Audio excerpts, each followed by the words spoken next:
All right, what's going on, my people? I am here with a very special guest, Rania Masri. I met her just recently, not maybe a week ago, week and a half ago at ArabCon in Dearborn, Michigan, and she was one of the most vocal, expressive speakers. And I was like, Rania, I just have to have you on my podcast. Would you please be on my podcast? And she graciously agreed. Thank you so much, Rania, for being on the show. No, thank you, Ibrahim, for inviting me. I'm thrilled. Thank you. So, as I like to ask every one of my guests, what would you want people to know about you? I mean, in a nutshell, just to keep it brief, I have always felt that our presence here as humans on this earth is one that we are responsible for. So my first intellectual thought when I was a child was who am I responsible to, and how do I give back? And so if people just need to know me in a heartbeat, it is that I feel responsible for my community. I feel responsible for my people, for my land. And I carry that responsibility very, very seriously. So overriding, I am someone who believes that if I can be working for justice, then my time here on earth has some meaning. So, give us a little bit more about where you're located and what you do. So I am right now in North Carolina. I have been in Yes. North Carolina for the past 2 years. Previously, I spent 18 years teaching in Lebanon, which is my hometown, teaching at different universities, a range of environmental science classes. Before I moved to Lebanon in 2005, I was also in North Carolina, where my family had moved to in 86 and where I got my high school and my college degrees. And before we moved to North Carolina, I was in Bahrain, where I was raised and where my childhood was. So in many ways, it's a very typical life of many of us Arab immigrants having to leave our homeland due to a variety of reasons. Currently in North Carolina, I am a co-director of the North Carolina Environmental Justice Network, and I also devote as much time that I can in working for our liberation back home, both as Lebanese and as Palestinians. And of course, we heard the recent events of what's going on in Lebanon. And I wanted to just first ask any of your immediate family members, friends, people that you know have been in any way, I know that's a broad question, but affected by the recent explosions that happened. Yes. So just for your listeners, this past 7 days, they have been quite difficult. We had 2 days of a terrorist attack by Israel where more than 5,000 Lebanese were targeted, 4,000 were injured. And of course, I do know some of the individuals that were injured. The main injuries have been to the hands and to the eyes because specific messages were sent to the pagers, and the messages were sent in such such small writing as to encourage people to hold the pagers close up to their face. So we had Mm, explosions, loss of eyes. It is what Dr. Ghassan Abu Sitta describes as a mass mutilation. He describes it not as a wow. mass assassination attempt, but as a mass mutilation attempt. So we've had 4,000 injured, and of course, many, many, many killed. And that was Monday and Tuesday, followed by Wednesday. A residential building in Lebanon, in our capital, Beirut, was attacked by Israel, leading to more martyrs and more injured. And for the past 24 hours, numerous villages and cities all across the south, as well as in central Lebanon, in the Bekaa Valley, even as far north as Byblos, and of course in our capital, are being massively attacked by Israel. Already today, in less than 24 hours, we have had more martyrs than in any day during the Lebanese Civil War. The latest count is more than 400 killed, more than 1,200 injured. And Israel not only is attacking people's homes, but also attacking the main highway that the families in their cars are trying to flee from, and Mm. attacking ambulances. But we need to remember all the horror that Israel has imposed on Lebanon for the past week and for the past 11 months is very small compared to the genocide that Israel is imposing on our people in Gaza. So thank I you for, did not um, yeah. I did not know about the message that was sent that forces people to pick up the pager and put it, next to their eyes. Yes. This is the first time that I hear that. I didn't even Two know messages. that. Yeah. I didn't even know that the signal that was sent to the pager can be like the text font can be adjusted in that way. So if we imagine what the Israeli government did was they took an everyday device used by civilians, used by, doctors and nurses, civilians throughout the country, and made it into an explosive device. They did this on Monday. On Tuesday, then they used walkie-talkies and had walkie-talkies explode. They also had certain elements in solar panels explode and certain radios explode. So we are talking about everyday devices. The plan was to cause mass mutilation or assassination of 5,000 because it was 5,000 pagers that exploded that first day alone. Hmm. So 4,000 injured, fortunately, not 4,000 seriously injured, but in the hundreds have been the serious injuries. But Yes. what I think everybody needs to realize is not just the extent of the terror attack on Lebanon, but the fact that an everyday device has become an explosive device, which means next our phones. Our phones Yes. could be used as an explosive device. And if you can just imagine you're on a plane and your phone Yeah. explodes, and Yeah. then you get presented in the media as a suicide bomber, even though you were a victim. It's really horrific. And what we do know is that Israel had planted these explosives 5 months ago in these Hmm. pagers. Hmm. So again, yes, it is truly, truly horrific. And what is also important to note, the families so there's this one woman lost an eye, her husband lost an eye, and they're walking out of the hospital, and the woman's mother says, we are doing this in solidarity with Gaza, and all that we lose is small compared to what our people in Gaza have withstood.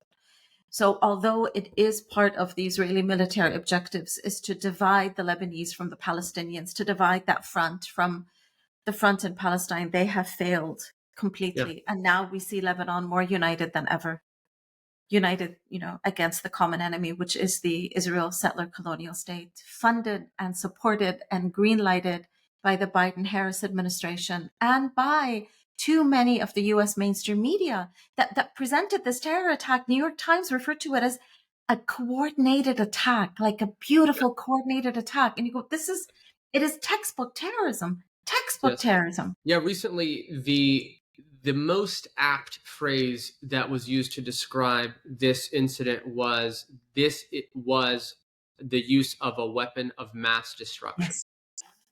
Yes. And this is the the use of words such as it's a precise attack, a coordinated attack.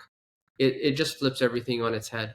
And But yeah, it's also typical if we notice the way that the U.S. mainstream media represents every time Israel destroys an entire residential building, they refer to it as a targeted assassination.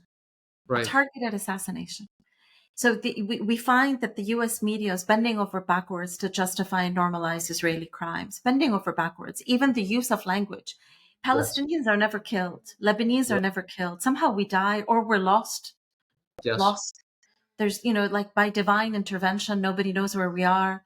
They never use the word slaughtered. They never use the word massacre. They never, of course, use the word genocide. Even all of these are the real descriptions of what is happening. And for the past 11 months. Often say to people that we shouldn't even call them occupation forces. These are suffocation forces. Yes. Occupation Yes. makes sounds like a nice thing. What is your occupation? Oh, I'm an attorney. Well, there's no negative connotation to that. But in fact, they are suffocation forces. And Yes. often they say, what is a proportionate response to October 7th? And we have to remind them that October 7th was the response. It's something deeper than that. It didn't start on October 7th, but they like to couch it in such a way to say that there has to be a response to what happened on October 7th. And we also have to remind them that what happened on October 7th was legal because according to international law, an occupied population has the right to resist. It is actually Israel's so-called retaliation after October 7th that is illegal because an occupying country cannot claim self-defense. So Israel Right. cannot claim self-defense to October 7th. And I do want to Right. state that all these accusations against Palestinian fighters that they raped and beheaded and killed mass civilians on October 7th, they've all been proven false, as has been Correct. recorded by the Israeli media. Only Right. one Israeli child was killed on October 7th, and that Israeli child was killed by Israeli gunfire. There have been no proven accounts of Israelis raped on October 7th, and quite the contrary, the vast majority of civilians killed on October 7th were killed by Israeli gunfire. Versus, on the other hand, you look at Palestinians, there is record, there is tape, there is testimony, both from the victim and the aggressor, that we have Palestinian men and Palestinian women being gang raped while they're held hostage in Israeli detention center. And every day, we see pictures of our children being beheaded or being torn to shreds, again, by US funded Israeli bombs on our children in Gaza. So we repeat what we have been saying for 76 years, which is every Zionist accusation is actually a confession. Is a confession. Yeah. And more than a confession, it's the rapist is being celebrated and taken from one news channel to the other. And we're having debates not on whether this should be forbidden or prevented or prohibited, but the debate is no, this should be allowed. Everything goes, no holds barred, regardless of international law. This is being justified and touted as a celebratory event. Yes, which makes sense within the Israeli system, by the way. Let us recognize that Israel is a state whose laws enshrine a supremacy of one group of people over another. Mhm. Rape, according to Israeli law, can only happen against a Jew.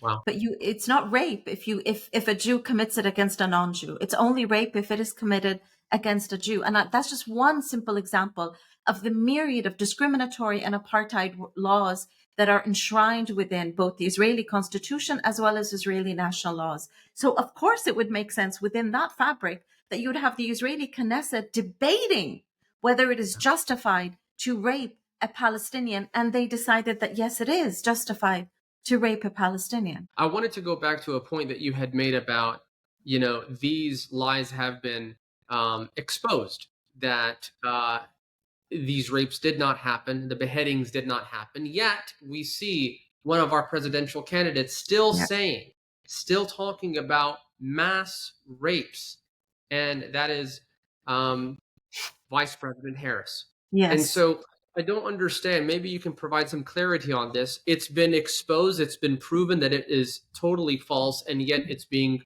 repeated over and over again. What do you say about that?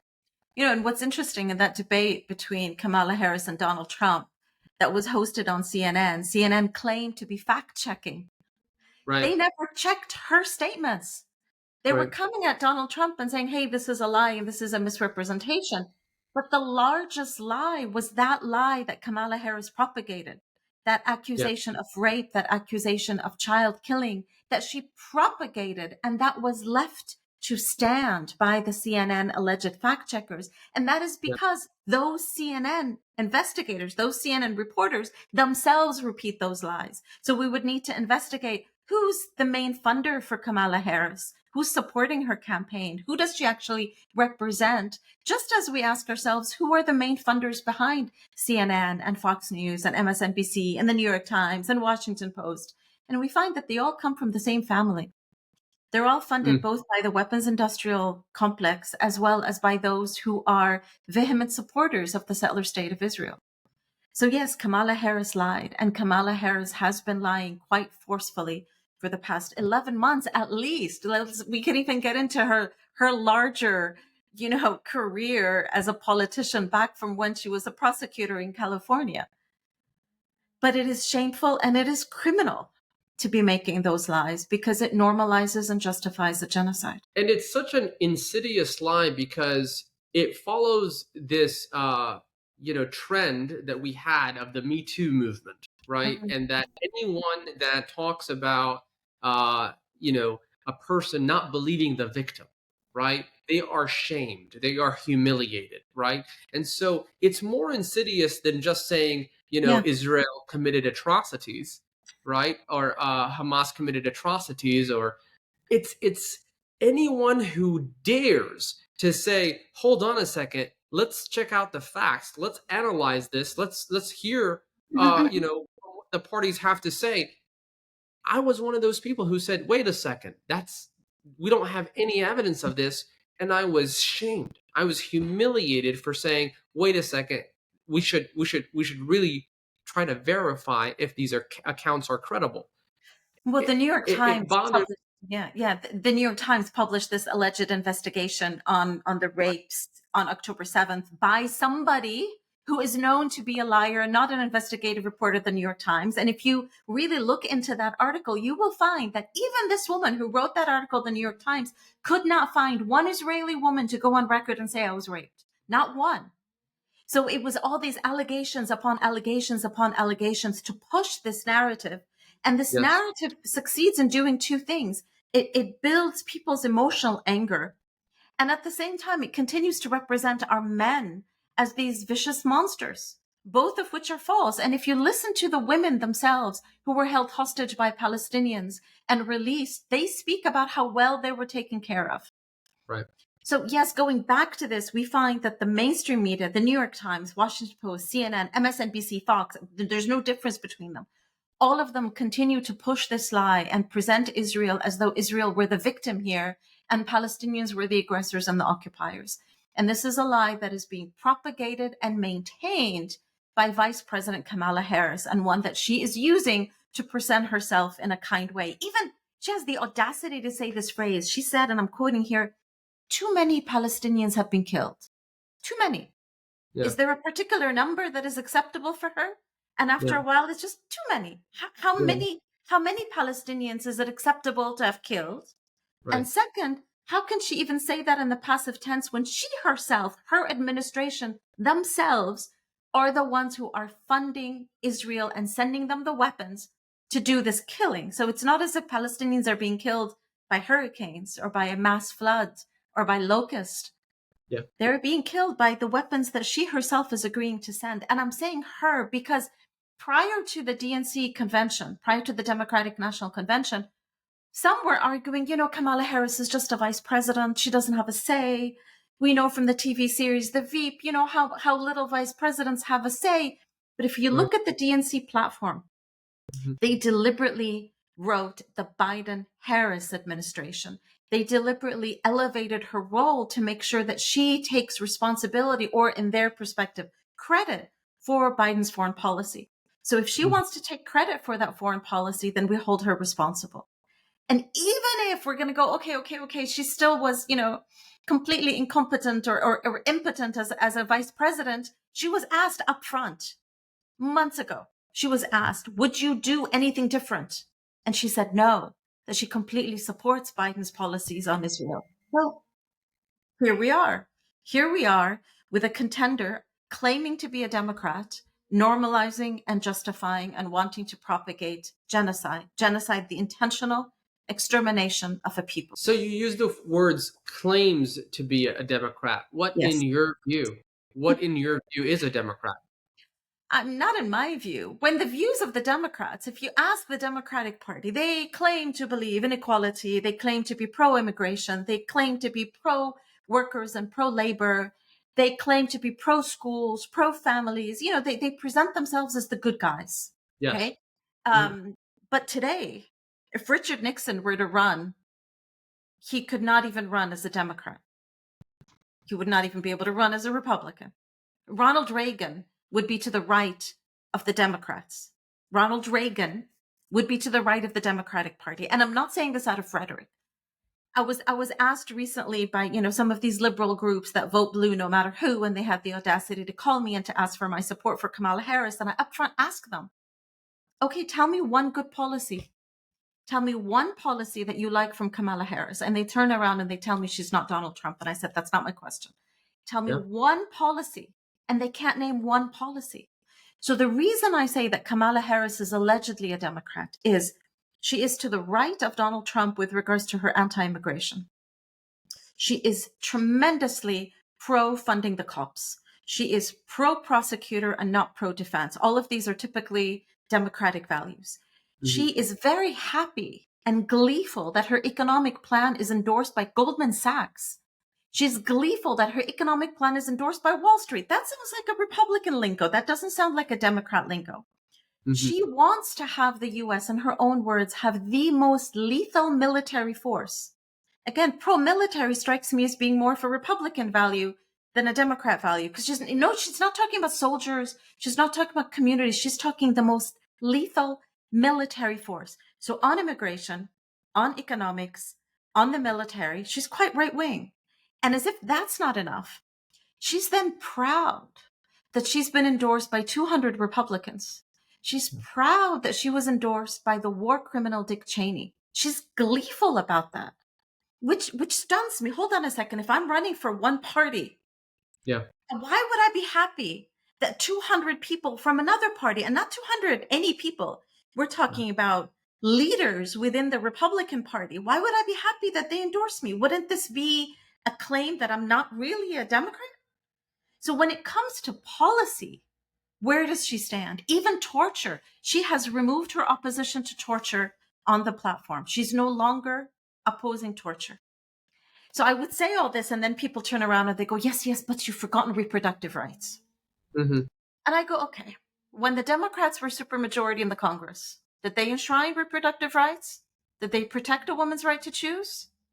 And I argue if you just look at the way the Democrats have behaved, both when they had the presidency and when they had Congress, they deliberately, I argue deliberately, do not enshrine reproductive rights because they want to continue to scare women who believe in reproductive rights. Vote for me, because the Republicans are going to take that away from them.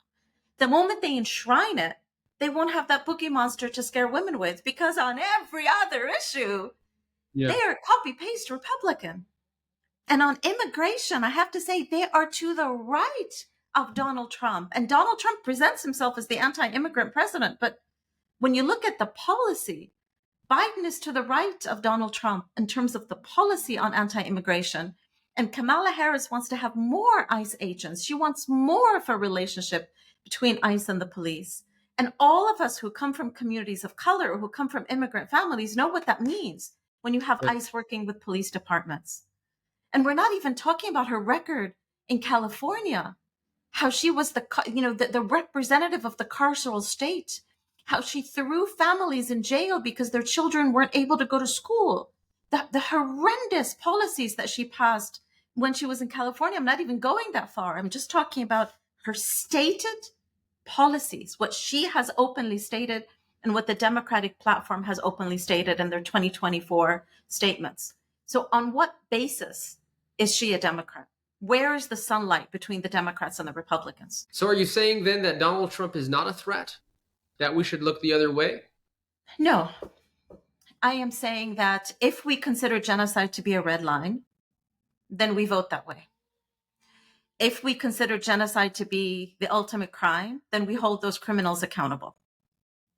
If we consider genocide to be irrelevant because I don't care what happens outside of my borders in the United States, even though half of my taxes in the US go to feeding the military industrial complex, which is around $12,000 average, and on average is taken from a US taxpayer to feed the military, which basically is done to feed the weapons industry, which are then done to shred the bodies of children. But if I'm going to go, I don't care about any of that.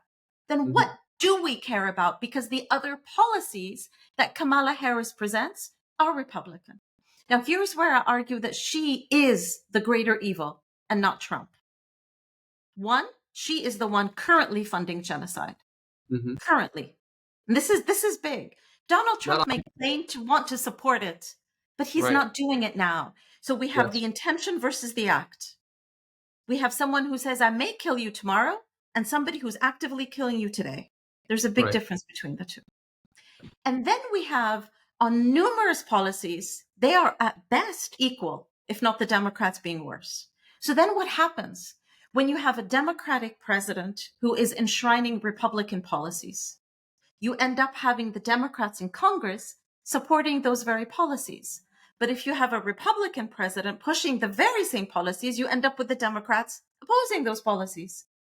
So even from a purely domestic isolationist supremacist perspective, the one who will cause more damage to the United States is Kamala Harris. I'm not saying Donald Trump will be a good man.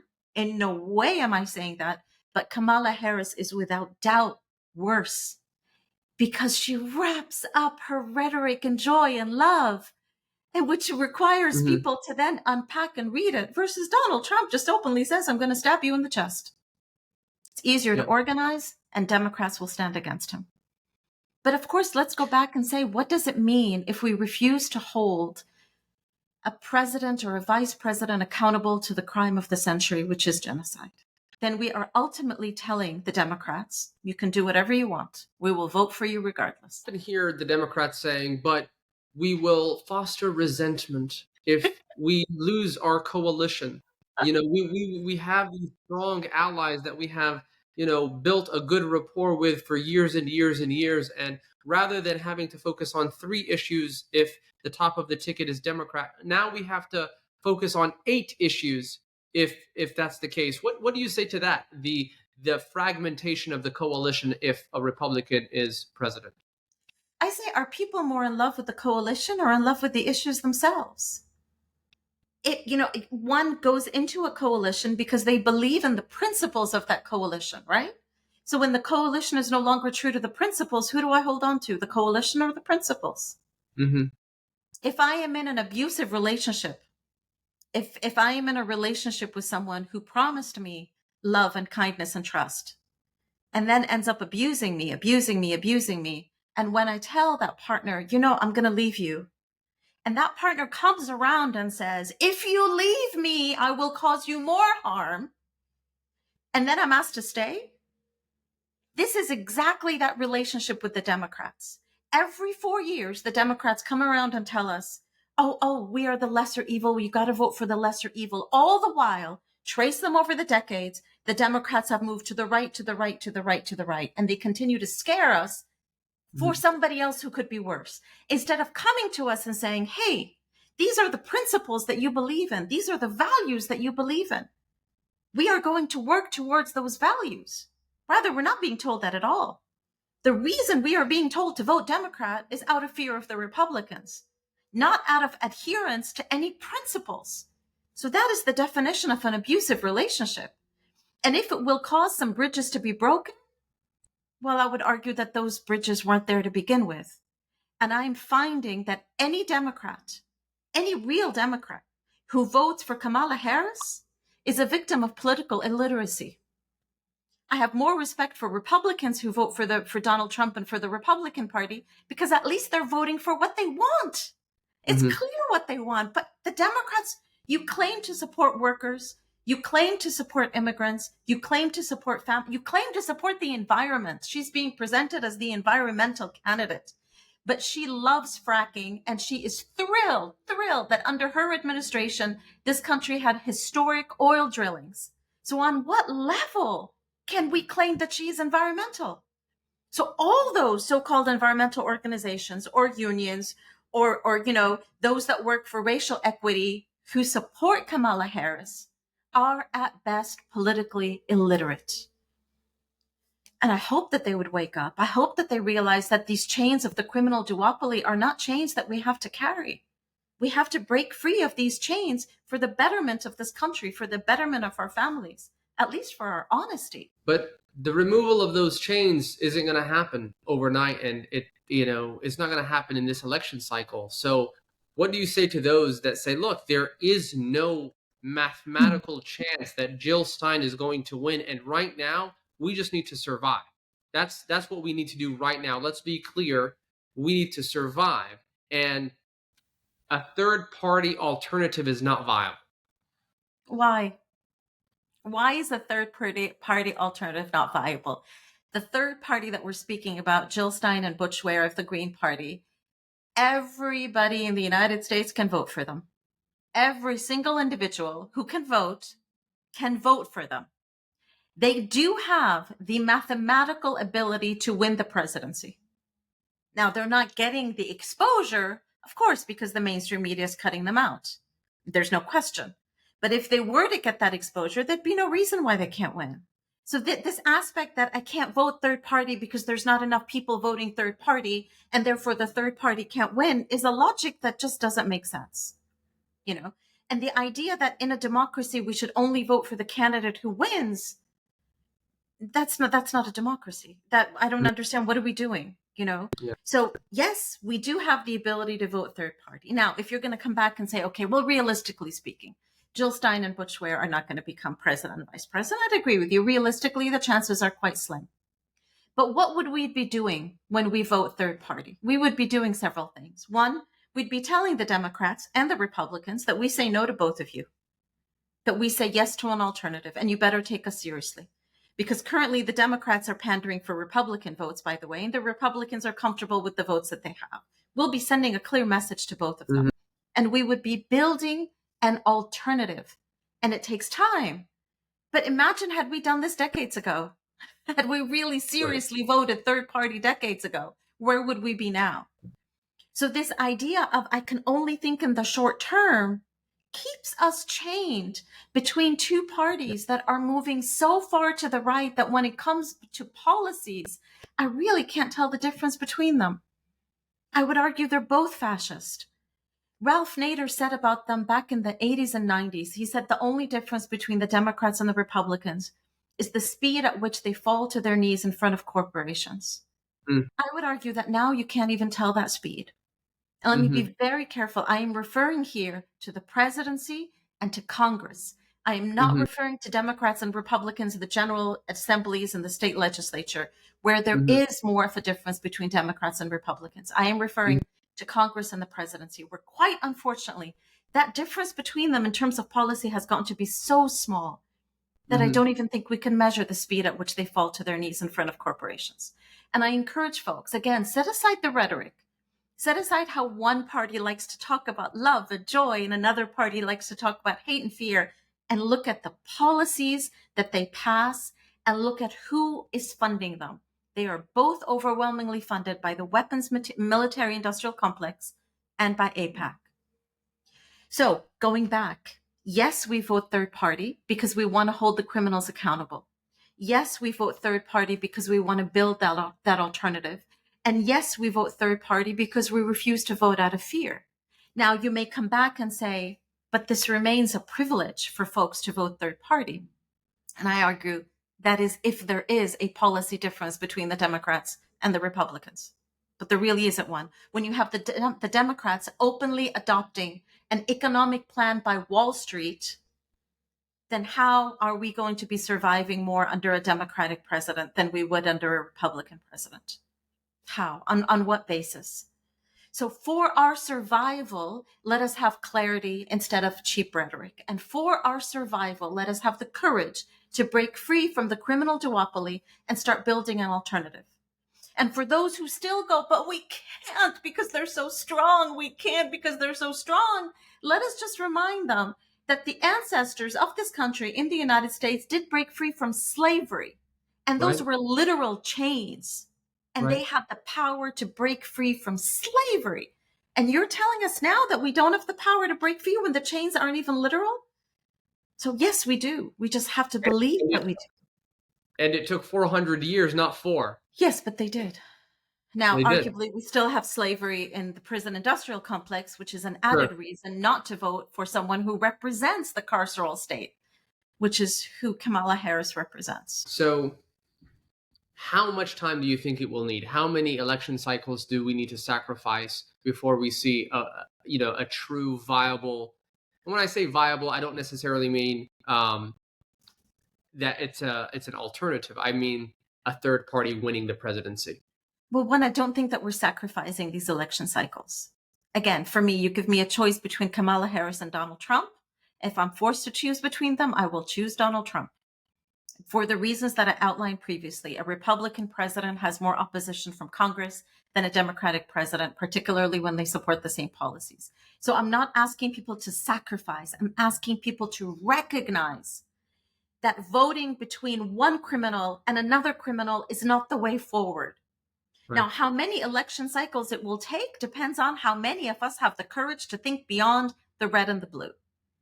More of us that think beyond the red and the blue and vote for an alternative, the quicker we can actually build it. So it really goes back to that. What do you say about this argument that I often hear? What have the Greens been doing? Mm. Every 4 years, they come on stage and they ask for this, that, and the other. What have they been doing locally, in their municipalities, in Yeah. their local government? They have not been organized. If they were just organized, they would be a legitimate candidate. But because they're not, we have no respect. There's so many ways to answer that. One, the Greens spent half their time fighting for democracy. And when I say fighting for democracy, I mean fighting for the right to be on the ballot. Even when they fulfill all the requirements, state by state, you have to submit this number of thousands of signatures on the petitions, and they submit those signatures. The Democrats, always the Democrats, never the Republicans, by the way, sue them and get them. Then they have to go to court, and then they have to do it again, and they have to do it again. So they spend half their time fighting for democracy in this country.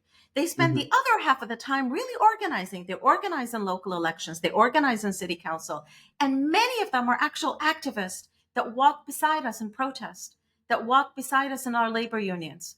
So yes, they have been there every 4 years. They don't just disappear every 4 years. They're here with us throughout the 4 years.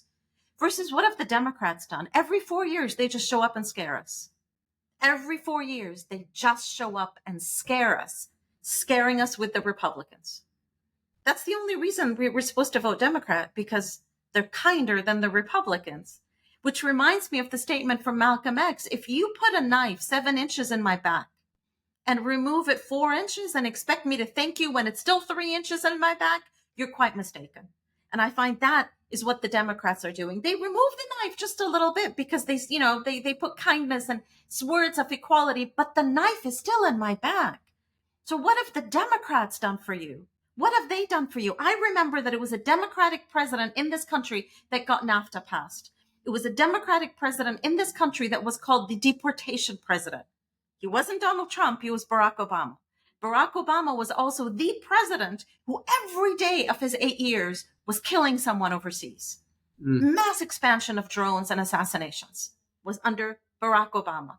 But we don't think about that, do we? It was Ronald Reagan, a Republican president, who with one phone call stopped the Israeli invasion in Lebanon. It took him 1 hour and one phone call. Republican president.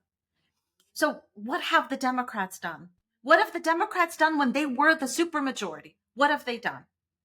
And again, please don't give me rhetoric, give me actual policies, particularly over the past 8 years. We can go all the way back to Kennedy, who I would argue was the last decent Democratic president that we've had, but come on, folks. I think we deserve a lot more than that. And if we just force ourselves to say we have to choose between the Democrats and the Republicans every 4 years, then we are saying that we are only worthy of the crumbs that they offer us.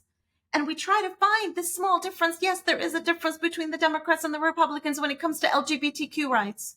So we're trying to find some little smidgens, and we can find some little smidgens, but I think that we are worthy of more than smidgens of difference.